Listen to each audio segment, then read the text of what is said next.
إنا نحن نزلنا الذكر وإنا له لحافظون. Qur'onni haqiqatan biz nozil qildik va cho'qim uni qo'g'daymiz. Bismillahirrahmanirrahim. Assalomu alaykum va rahmatullohi va barakatuh. Hurmatli qarindoshlar, darsimizni oxir davomlashtiramiz. Bismillahirrahmanirrahim. Bu darsimizda so'zlanmoqchi bo'lgan muhim nuqta hams, ya'ni hams harflari. Hams. Unda bo'lsa bu hams harflari arab tilida 10 hams harf bor. Hams.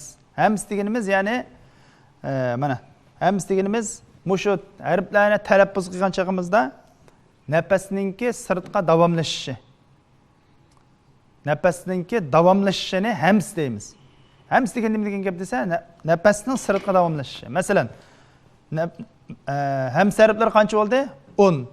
Sin, kaf, ta, fa, ha, fa, ha, shin, kha, sad. Hams harflari 10. Bu 10 harfni biz tuvandagi jumlaga chiqgan chaqlaymiz.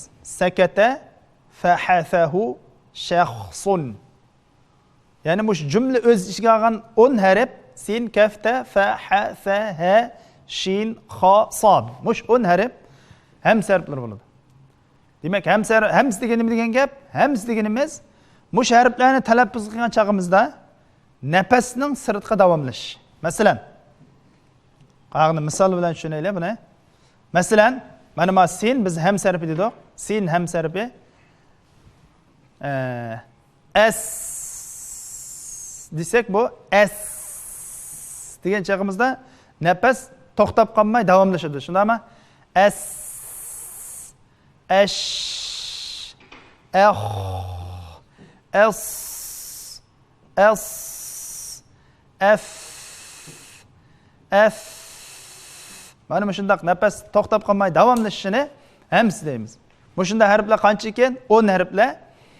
Masalan, buniki misollari bismillahi desak, bis degan mishada biz sinni talaffuz qilgan chog'imizda nafasni azroq davomlashtirib o'qiymiz.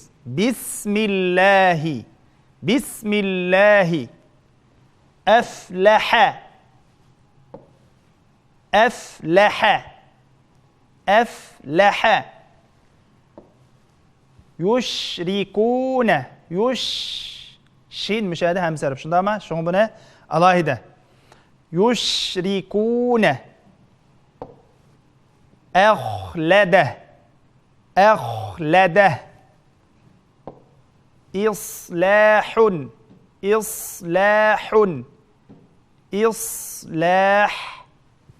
Demak, mana shunday talaffuz qilsak, Alloh xolisa to'g'ri bo'ldi. Hams degan bir sifatni to'liq ado qilgan bo'lamiz inshaalloh. Unda bo'lsa, bu 10 hams harfining ichida 2 harf bor. Bularga sal diqqat qilmasak, shu hams degan sifatini yaxshi berolmaymiz. Mas'ula ta, kaf.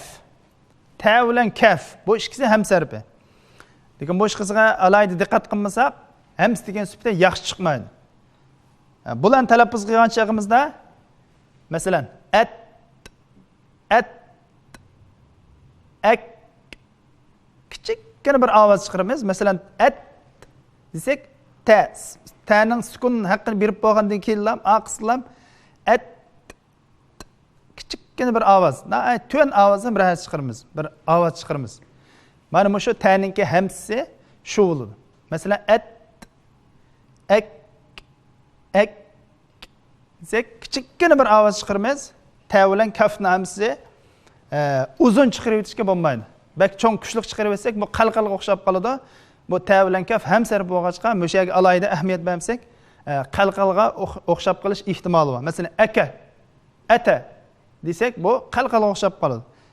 Ta bilan kaf hams bo'lganligi uchun bu ikkisining hamsiga alohida diqqat qilamiz.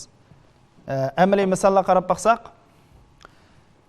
tabbat yada, tabbat bat ta'ning keyinda azroq biz to'n bir bo'sh ovoz chiqaramiz.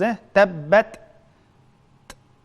tabbat tutla tutla yatluna yatluna bukratan bukratan يكذبون يكذبون يك تكتمون تكتمون mushunadek musharga diqqat qilamiz. Demak, ham sarflari un sakata fahasahu shakhsun degan jumladagi un harf. Bularning misollari bilan amaliy misollar bilan tanishib chiqdik. Demak, ham sarflariga aloqador darsimiz mushu yerda oxirlashdi. Keyingi darsimizda ko'rishaylik.